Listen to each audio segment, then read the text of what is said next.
Hello দোস্ত, hello বন্ধুরা, আজকে আবার আপনাদের সঙ্গে একটা রেসিপি নিয়ে চলে এসেছি। আপনারা বুঝতেই পেরেছেন কিসের রেসিপি। তো এইগুলি বাচ্চারা খেতে খুবই ভালোবাসে।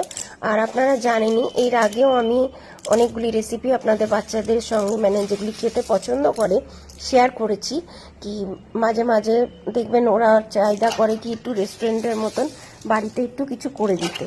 তার জন্য একজন মাঝে মাঝে একটু কিছু করে দিই যাতে খেতেও ভালো লাগে আর বাইরের থেকেও আনতে না হয়, বাড়ির খাবার খেয়ে ওদের পছন্দ হয়।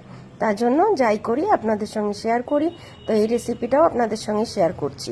তো এর আগে আমি পাস্তা মশলা রেসিপি করিয়েছিলাম, এখন হচ্ছে এটা chilli oil garlic butter pasta recipe. তো কি কি লাগে এটাই আপনাদের সঙ্গে শেয়ার করছি, দেখে নিন কি কি লাগে। তো বাচ্চাদের খেতে তো খুবই ভালো লাগে, মাঝে মাঝে একটু অন্যরকম করে দিলে ভালো লাগে। এক এক সময় এক একটা করে, নালে বায়না করে বাড়ির রেস্টুরেন্টের খাবার। আর রেস্টুরেন্টের খাবার তো সবসময় খাওয়া ভালো না, এর জন্য বাড়িতে একটু মাঝে মাঝে অন্যরকম করে তৈরি করে দিই। তো এখানে কাজু দেখতেই পাচ্ছেন, এটা হচ্ছে কাজু, টমেটো আর রসুন। মানে যে রসুন খাওয়া তো খুবই ভালো না, তো ওই জন্য তিনটে একসঙ্গে এটাকে আমরা ভেজে হালকা করে ফ্রাই করে পেস্ট করে নেবো। মানে একটা সস তৈরি করে নেবো, ক্রিমি সস, যেগুলি কিনতেও পাওয়া যায়।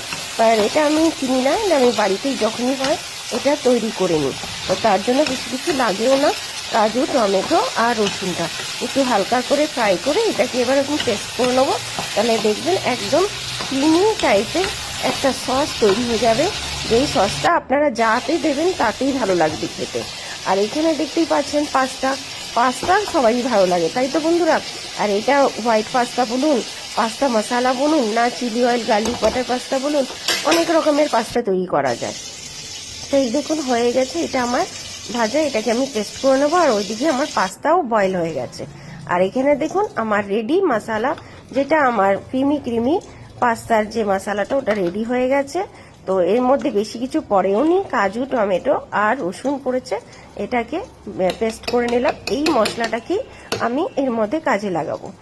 আর তা খেতেও ভালো লাগবে, যাই তৈরি করবে এই মশলাটা যদি তৈরি করা থাকে তো এটা যেতেই দেবেন তাতেই খেতে টেস্টি হয়ে যায় আর ভালোও লাগে খেতে।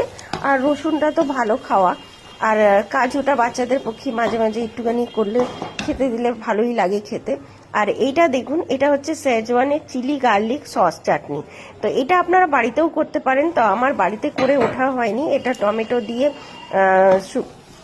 যেটা শুকনো লঙ্কা আছে ওই দিয়ে হালকা করে সিদ্ধ করে, তারপরে হালকা করে সেকে, হালকা করে ফ্রাই করে তারপরে এটাকে পেস্ট করে নিতে হবে। তো এই সসটা আমার তৈরি করা হয়নি, তার জন্য এটা আমি কিনে নিয়ে এসেছিলাম। তো এইটা আমি এই সসটা এর মধ্যে দিয়ে দিলাম। আর একটু লবণ দিয়েছি, নামমাত্র লবণ, যেরকম টেস্ট অনুযায়ী যে যেরকম লবণ খাবেন ওরম লবণ দিয়ে দিয়েছি। আর এটা সসটা দিয়ে দিয়েছি। তো সসটা আর যেই সস আমি বাড়িতে যেই সসটা তৈরি করেছিলাম ওই দুটো মিক্স করে আচ্ছা করে হালকা করে একটুখানি জল দিয়ে দিলাম, নানা নিচে লেগে যাবে তো তখন। আর হালকা সব সময় হালকা আঁচ করবেন, মানে বেশি জোরে ফ্লেমটা দেবেন না, হালকা করে করতে হবে, নালে পুড়ে যাওয়ার ভয় রয়েছে আর একদম শুকনো হয়ে যাওয়ার ভয় রয়েছে।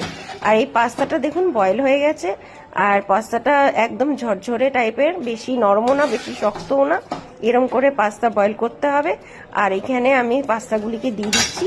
এইটা পুরো একদম যেরকম আমরা হোয়াইট পাস্তা যেরকম করি ওরমই টাইপেরই হয়। এটা chilli oil garlic butter pasta recipe. তো একটু আমার বাটারও দেওয়া আছে, এর মধ্যে বাটার দিয়ে দিয়েছি।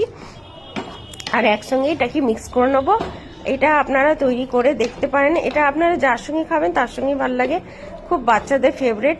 মাঝে মাঝে একটু করে দিই একটু অন্যরকম করে, মাঝে মাঝে একবার পাস্তা, একবার ম্যাগি, একবার স্যান্ডউইচ, এক এক সময় এক এক রকম করে আমাকে মানে সব মাদেরই করতে হয় বাচ্চাদের জন্য, নালে একঘেয়ে খেতে ইচ্ছা করে না, তার জন্য। আর এর মধ্যে একটু চিজ দিয়ে দিয়েছি, চিজ একটু গ্রেট করে বাচ্চাদের দিলে দেখবেন খেতে ভালো লাগে, যেরকম আমরা পিজা করি পিজাতে চিজ দিই তার জন্য। আর সবজি দিতে ইচ্ছা করলে একটু ক্যাপসিকাম দিতে পারেন, বাচ্চারা সবজি খেতে ভালোই বাসে, একটু ক্যাপসিকাম একটু গাজর দিয়ে দিলে ভালোই হয়।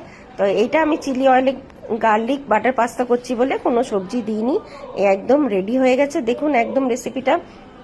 আর বন্ধুরা পুরোটা ভিডিওটা দেখে তারপরে আনসার দেবেন, কমেন্টস করবেন, আর কিরম লাগলো নিশ্চয়ই জানাবেন আমার এই chilli oil garlic butter pasta রেসিপিটা। আপনাদের পছন্দ হলো কিনা। তো আমি যাই করি আপনাদের সঙ্গে সবকিছুই শেয়ার করি, তার জন্য এই রেসিপিটাও আপনাদের সঙ্গে শেয়ার করলাম। তো কিরম লাগলো, ইয়ামি না বন্ধুরা? আর পাস্তা দেখবেন বাচ্চাদের সঙ্গে সঙ্গে বড়রাও খেতে ভালোবাসে, তাই তো বন্ধুরা? তো বাই বাই বন্ধুরা, বাই বাই দোস্ত, বাই বাই।